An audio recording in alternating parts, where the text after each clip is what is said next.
सावन की फिर वो झड़ी है। विनोद खन्ना 70 और 80 के दशक के पॉपुलर एक्टर्स में से एक हुआ करते थे।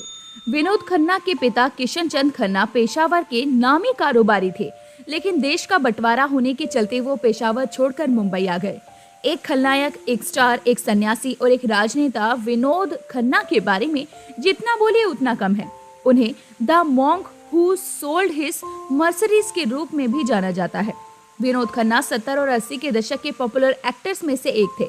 6 अक्टूबर 1946 को पाकिस्तान के पेशावर में जन्मे विनोद खन्ना की जिंदगी की कहानी किसी फिल्मी स्टोरी से कम नहीं है। विनोद खन्ना का अंदाज फिल्मों में भी काफी अलग था। उन्होंने अपनी जिंदगी में कई उतार चढ़ाव देखे। विनोद खन्ना ने अपने समय की कई चर्चित फिल्मों में काम किया, जिनमें दयावान, अमर अकबर एंथनी, इंसाफ, जुर्म, कुर्बानी जैसी फिल्में शामिल हैं। विनोद खन्ना के बारे में ऐसा कहा जाता है कि अगर उन्होंने करियर के पीक पर संन्यास ना ले लिया होता तो वो आज अमिताभ बच्चन जितने पॉपुलर होते। कैसे जगह एक्टिंग प्रेम। विनोद खन्ना का जन्म एक पंजाबी परिवार में टेक्सटाइल, डाई और रसायन व्यवसायी किशनचंद खन्ना और कमला के घर पेशावर में हुआ था। भारत के विभाजन के समय उनका परिवार मुंबई आ गया। विनोद खन्ना बचपन से ही बड़े शर्मीले स्वभाव के थे। जब वो स्कूल में थे तो एक टीचर ने उन्हें जबरदस्ती एक नाटक में उतार दिया। यहीं से उन्हें एक्टिंग का शौक लग गया। बोर्डिंग स्कूल में पढ़ाई करने के दौरान विनोद खन्ना ने 16 साल और मुगले आजम जैसी फिल्में देखी और फिल्मों का उन पर कुछ ऐसा असर हुआ कि उनके अंदर भी एक्टर बनने की चाह जगी। विनोद खन्ना सीडेनहेम कॉलेज में पढ़ रहे थे। शक्ल सूरत से वो काफी आकर्षक लगते थे। उनके साथ पढ़ने वाली लड़कियां उन्हें उकसाती थी कि इतनी शानदार पर्सनालिटी है, फिल्मों में ट्राई क्यों नहीं करते, एकदम हीरो मटेरियल हो। इसी बीच एक पार्टी के दौरान उन्हें निर्माता निर्देशक सुनील दत्त से मिलने का अवसर मिला। सुनील दत्त उन दिनों अपनी फिल्म मन का मीत के लिए नए चेहरे की तलाश कर रहे थे। उन्होंने विनोद को फिल्म के लिए बतौर को स्टार काम करने का ऑफर दिया। हालांकि ये फिल्म तो पिट गई, पर विनोद खन्ना की गाड़ी चल पड़ी। इनके पिता का टेक्सटाइल का बिजनेस था और वो चाहते थे कि विनोद भी इसी काम में उनका हाथ बटाए, लेकिन विनोद ने तो कॉलेज के दौरान ही एक्टिंग को करियर बनाने की ठान ली थी।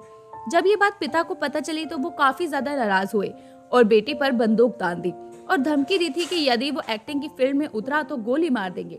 हालांकि बाद में वो अपने पिता को मनाने में कामयाब रहे। डाकू बनकर मिली पहचान। विनोद खन्ना ने इसके बाद आन मिलो सजना, पूरब और पश्चिम, मेरा गांव मेरा देश, ऐलान, सच्चा झूठा, मस्ताना जैसी फिल्मों में भी नेगेटिव रोल प्ले किया। इन फिल्मों में इन्हें डाकू के तौर पर पॉपुलैरिटी मिली। मेरा गांव मेरा देश में विनोद खन्ना का रोल डाकू जब्बर सिंह इतना चर्चित हुआ कि बॉलीवुड में डाकुओं की कहानी का एक नया दौर आ गया।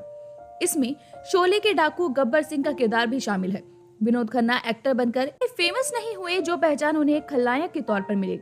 स्टारडम के बीच फिल्में छोड़ बने सन्यासी। विनोद खन्ना ने 1971 से 1982 के बीच लगभग 47 मल्टी हीरो फिल्म में काम किया। इसमें एक और एक, 11, हेरा फेरी, खून पसीना, अमर अकबर एंथनी, जमीर, परवरिश, मुकद्दर का सिकंदर जैसी फिल्में शामिल हैं, जो कि सभी हिट है।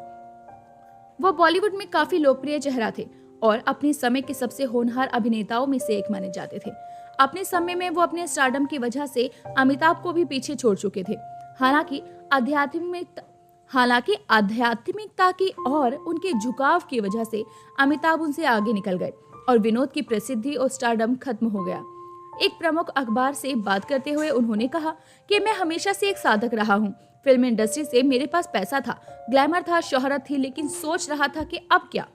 शुरुआत में मैं हर वीकेंड पुणे के ओशो के आश्रम जाता था। मैंने शूटिंग शेड्यूल भी पुणे में बदल लिया। आखिरकार 31 दिसंबर 1975 को मेरी दीक्षा हुई और मैंने फिल्मों से संन्यास की घोषणा की, तो किसी ने मुझ पर विश्वास नहीं किया। लग्जरी लाइफ छोड़कर किया टॉयलेट क्लीन। 1982 में विनोद खन्ना ने फिल्म इंडस्ट्री को अलविदा कहने के बाद अमेरिका में ओशो के बसाई शहर रजनीशपुरम में शरण ली। वहां इन्होंने अपनी लग्जरी लाइफ से एकदम अलग दुनिया देखी। विनोद खन्ना ने ओशो के आश्रम में माली बनने से लेकर और टॉयलेट साफ तक करने के काम किए। ये बात उन्होंने खुद एक इंटरव्यू में स्वीकार की थी। उन्होंने ओशो के साथ 5 साल बिताए और फिल्म इंडस्ट्री में फिर से वापसी की। इस दौरान उन्होंने इंसाफ और सत्यमेव जयते जैसी 2 हिट फिल्में दी। हालांकि वो ओशो को छोड़कर खुश नहीं थे। विनोद खन्ना सलमान खान स्टारर दबंग सीरीज की फिल्मों में भी अहम किरदार में नजर आए। इसके अलावा उन्होंने शाहरुख खान के साथ दिलवाले भी की।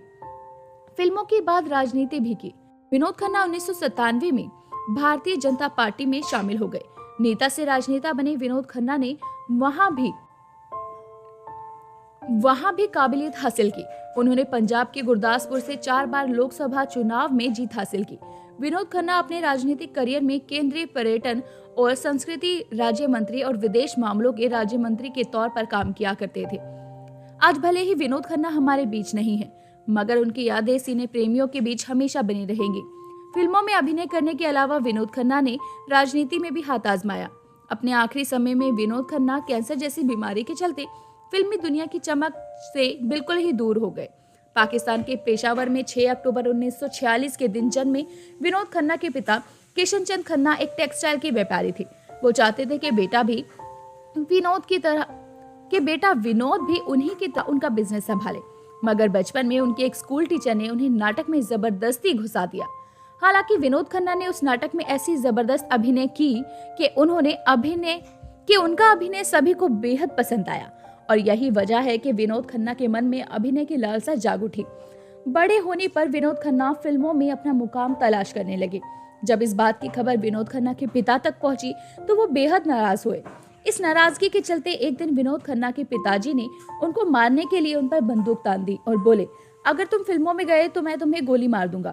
इस नाराजगी के बीच बचाव को करने के लिए विनोद खन्ना की मां कमला खन्ना ने किसी तरह विनोद के पिता को मना तो लिया, अगर विनोद खन्ना को महज 2 साल की मोहलत दी और कहा कि इन 2 सालों में अगर तुम्हें कामयाबी नहीं मिली तो तुम्हें मेरे साथ काम करना पड़ेगा।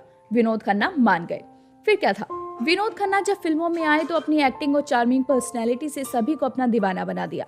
अपनी अदायगी और डायलॉग बोलने का तरीका ऐसा था कि लोग तालियां और सीटियां बजाए बगैर नहीं रह पाते थे।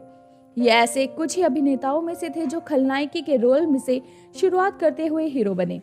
साल 1968 की फिल्म मन का मीत में एक खलनायक की भूमिका निभाने वाले विनोद खन्ना ने शुरुआती दौर में फिल्म पूरब और पश्चिम, सच्चा झूठा, आन मिलो सजना, मस्ताना, ऐलान और मेरा गांव मेरा देश जैसी फिल्मों में खलनायक के रूप में काम किया। इसके बाद साल 1971 में हम तुम और वो, मेरे अपने जैसी फिल्मों में उन्हें हीरो के रूप में पहचाना।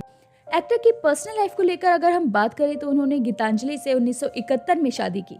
कपल के 2 बेटे हैं, जिसमें से एक का नाम राहुल है और दूसरे का नाम अक्षय। अक्षय बॉलीवुड के जाने माने कलाकार हैं। साल 1985 में कपल का तलाक हो गया। उसके बाद इन्होंने साल 1990 में कविता दफ्तरी से दूसरी शादी की। कैंसर से हुई मौत। 144 फिल्मों में काम कर चुके विनोद खन्ना को असल में क्या बीमारी थी, इस बारे में उनकी मौत से पहले तक किसी को भी नहीं पता था। हालांकि मौत से पहले खबरें आने लगी थी कि उन्हें कैंसर है। डिहाइड्रेशन होने के कारण उन्हें मुंबई के गिरगांव में sir HN Reliance foundation hospital and research centre में अस्पताल में भर्ती करवाया गया, जहां कुछ हफ्तों के इलाज के बाद 27 अप्रैल 2017 को उन्होंने जिंदगी को अलविदा कह दिया।